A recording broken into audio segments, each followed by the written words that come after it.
Welcome back. From that small breather, this is still Good Morning Kenya, and we are changing gears to an interesting conversation about a financial service, an online financial service offered by Lemonade Finance. And for that, we have Lydia Tett Olet to talk to us about this. She's a Kenyan in the UK, so she's one of the African diasporas in the UK. She wants to tell us about some of the troubles that immigrants go through and why they decided to come up with this particular application. Why the need to come up with Lemonade Finance? So welcome, Lydia, to the show. Thank you. Okay, so tell us what you do first before we get into it. Okay, thank you very much. First, I always feel like I have the need to explain why I'm wearing my sunglasses. Because every time I go in dreams, everybody's looking at me thinking, why are you wearing sunglasses? So I always just feel like I want to justify that, but I don't have to, but let me just say for the sake of the viewers. So I'm wearing this not because I'm cool, or they always say that is this too much lure in me? No, that's not the case. It's just because I had an eye operation, so the lights really affect me, so that's why I always wear this in dark places. So just to say that.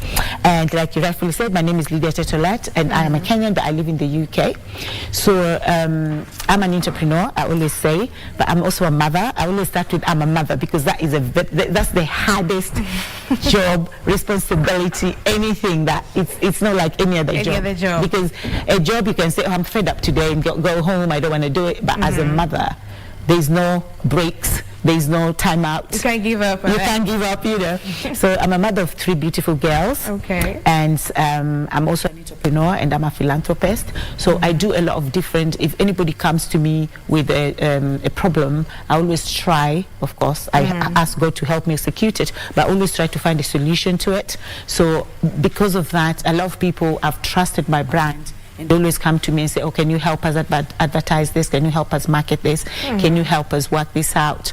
I also do events, so I also organize events for people as well. So I'm like events consultant.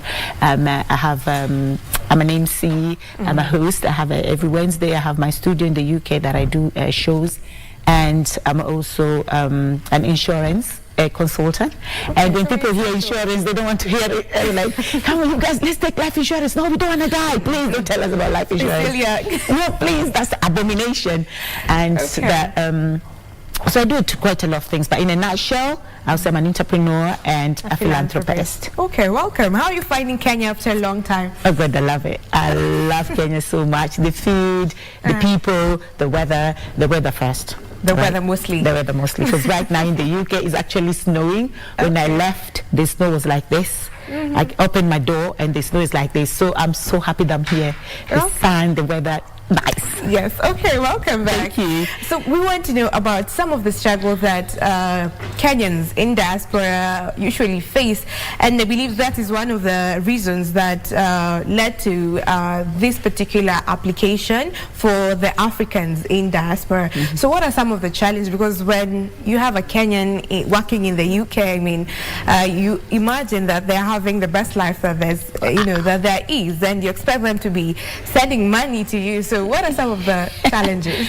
Well, there's so many different things that happen to different people. So it's not like we cannot just put it in one basket or paint everybody with the same brush and say, oh, it's because people don't have papers. It's because this is this. So it's different things.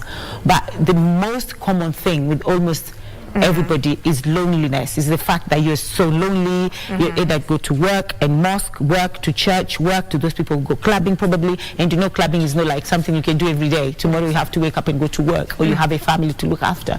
So you don't even know who your neighbor is. This is serious. Like if you don't have salt, in Kenya if you don't have salt, you understand? You just borrow. But in the UK, you don't even know who your neighbor is. Literally don't even know who your neighbor is, because nobody talks to anybody. So it's an island. Totally. And then when it's cold, because sometimes it's so cold that the cold actually penetrates in your skin, so you're wearing like it's so dark, so you're wearing all these things and you're lost. You can't even ask anybody for direction. You understand? So it's such a lonely place, diaspora. So it's like you have to balance. Yes, in Kenya, it's a community. right? You can just say, "Oh, nani, nichunge watu na indasiji wapi wapi." You know, yeah. In diaspora, you can't do that. It's just you and your children, and you're not allowed to leave your children until the age of 16 by themselves in the house. Wow. So if they find you doing that, yes, some people will risk it, but it's so dangerous because if they find you, and neighbors will also report to you, because neighbors, of course, they'll be peeping, so they know that house. There's 3 people. There's a mother, a father, and probably a child. The father is gone, the mother is gone. That means the child is home by themselves. They'll call the police for you. So if they call the police, of course, they'll come and take your child. So it's so hard, because then you have to balance, especially family or single parents. Single parents is even worse. And if you don't have a support system around you, then that's why we have, right now we're talking, almost 70% of black children in prisons are black children in prison in the UK. 70% of children in prison are blacks. In the juvenile? Yes. There's no juvenile, it's totally prison. Okay. How does that happen? It's because when we go there, there's so much pressure back home to provide and to feed the whole community. Like maybe they sold a goat or a cow, whatever, for you to go to the diaspora, to the UK. So they expect you to provide. Expectations is so high. So because the expectation is so high, we miss out the priority. So our priority now, we focus so much home and we neglect our children. Okay. And it's not everybody, because even some children, you can be there for them 24/7, they'll still decide to be rebellious anyway. So it's not every situation or every circumstance is the same, like I said, so it's not the same. But mostly it's the fact that we don't have time for our children, because the pressure back home, I don't know who wants you to build what, and you don't know, do you understand? So it's not that easy like people think, that, oh, my June, kupoa, nini, nini. It's not always like that. So it's not always rosy. Nah. You're just looking to make a living for yourself, just like anyone in Kenya would. Yes. All right. So we've had cases where Kenyans in the diaspora, complaining that they've been sending money for their relatives to build them a house, to invest, their business, blah, blah, blah. But things are not happening. So tell us a bit about that. Well, that is like crazy, and that's why there's an event. I came here, I was here last time, and I was talking about the event that we started in diaspora called Kenya and Friends in the Park. And that event actually brings people together. And one of the reasons to why we started that event was the fact that you send money back home and 4 things happen. All right. First, nothing. They'll take pictures, beautiful pictures, and they send and say, "Hey, nyumba yako," and you'll be proud. Nothing. And that's not your house. It's not your house. You don't even have a piece of land. 2, they'll build your house, but the house will be like this, and you'll be walking and thinking, "Oh my God, am I gonna fall?" Because probably you send 1 million, they only spend 10,000 to build the house. Okay, the rest they use there. 3, they'll actually build your house. The house will be there, but it's on their name. It's not your house. So you don't own it. You don't own it, but it's there, beautiful. 4, they'll do what you ask them to do, but that is like 10%. They will do exactly what you ask them to do. Very rare cases. So now a lot of people in the UK, and I'm talking about UK because that's where I live, and I know it's the same across the board. But a lot of people, some people don't even want to hear anything about Kenya. They're like, stucky stories are Kenya. I sent money, this happened. So now when we came up with the event, Kenya and Friends in the Park, so now we bring investors from Kenya. So we bring a lot of investors, and we work closely with Foreign Affairs Office and also the Kenyan Embassy in the UK, so that we don't also bring fraudsters who are investors, because we do have those ones as well. Yeah. Because when we tell them that, okay, we have to see if you're registered with the Foreign Affairs, some of them run away. We don't see them again. Okay. So those ones were fraudsters. So now we bring those people, so it's between you and the investor rather than you and the family. Okay. So that also repairs the relationship between you and your family, or you and your friends. So you don't send the money to do any investment for you.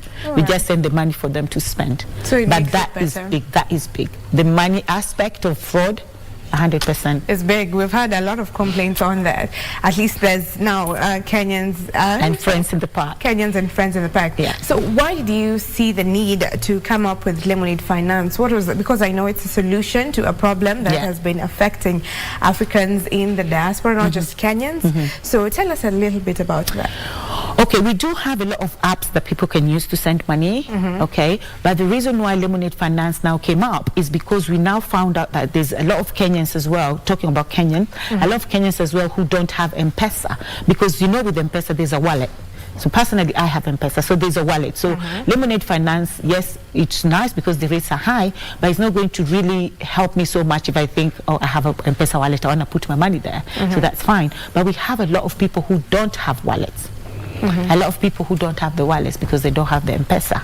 Okay, let me cut you short a bit on that, and then we'll be right back after the break to continue with this particular conversation. Let's take a break. We'll be back with more. Stick with us.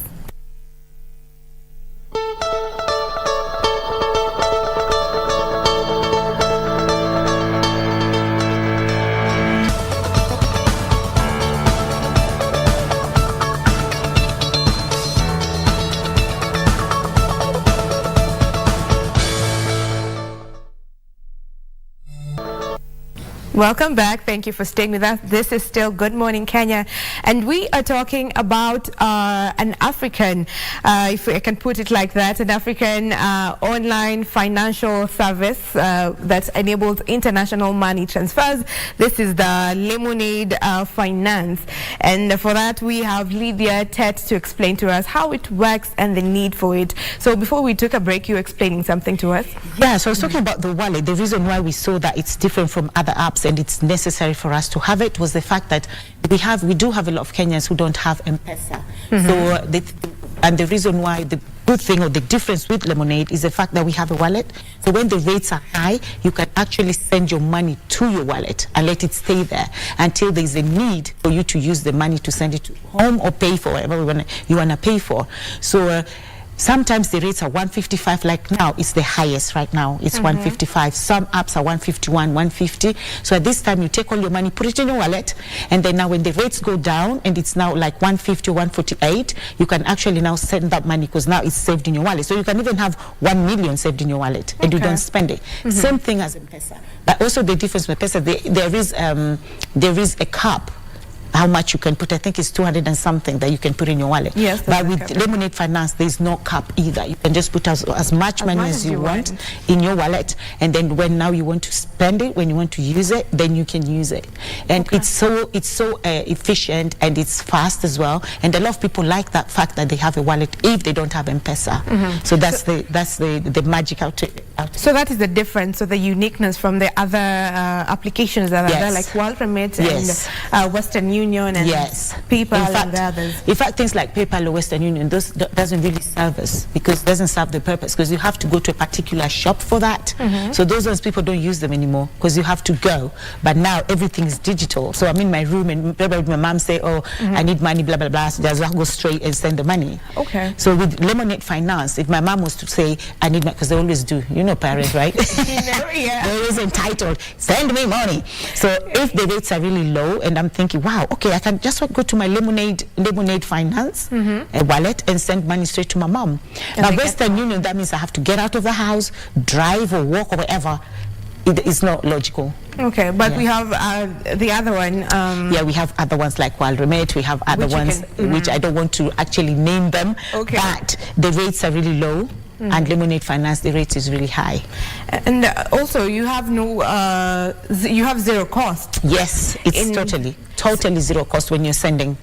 Yeah. So how do you make money if you're having zero cost? How do you make, as a business now, the business side of it? Okay, first of all, I'm not actually the CEO, so I wouldn't really know deep how the CEO makes his money. Because I don't think he would like me to know that, because if I see a lot of change left, I'll be like, come on, pay me more. So that part, I wouldn't actually tell you how it works. Okay. Yeah. And also, I also read that it's a bit different from the others in that you can transfer money. The others have some limitations where one can't send money from Africa now to diaspora. Maybe if you have a relative in the UK and in the US. So this one enables you to do that. Yes, they're trying to do. Right now, it's just from Nigerians in Nigeria, because it's also in Nigeria. We are in 11 different countries right now. So there are countries that we haven't launched that in Kenya yet, where you can send money from Kenya to diaspora, which that would be really good, because when we send it through the bank, the rates is so high, the charge is so high. It also takes time, sometimes 5 working days for you to receive the money. But imagine you're in emergency. We have a lot of students in diaspora who study and their parents in Kenya pay for their school fees. So when that will be launched, that will be really helpful from Kenya to the UK, and that's our plan. That's our next plan. Okay. So what would you say was the main need for Lemonade Finance? Is it for the Africans in diaspora mostly, or are you now opening it up to everyone? That's the good thing about it. We're opening up because it's a new product. But can you imagine a new product coming up and it comes up with all these changes that it wants to change Africa to diaspora and diaspora to Africa already? The other apps have been there for long and they've not even thought of that. Okay. So for me, Lemonade Finance is the way. All right, so we want to close this interview there. That's fine. And maybe you can share with us your handles. Okay, so we can get you from that. Yeah, so I always say that I don't have anybody's debt, so all my names are the same, Lydia Tett Olet, because I know some people use different names because they're owing money somewhere. Okay. I don't owe anybody. So my name is Lydia Tett Olet in all social handles, Instagram, Facebook, everywhere. All right. Yeah. So this is where we bring the conversation to a close. We're talking about the Lemonade Finance, which is there to help the Africans in diaspora, and it's opening up very quickly. And now we want to move on to the next interview. We have the ICT CS with us, so you want to stick around for this next interview. This is Good Morning Kenya.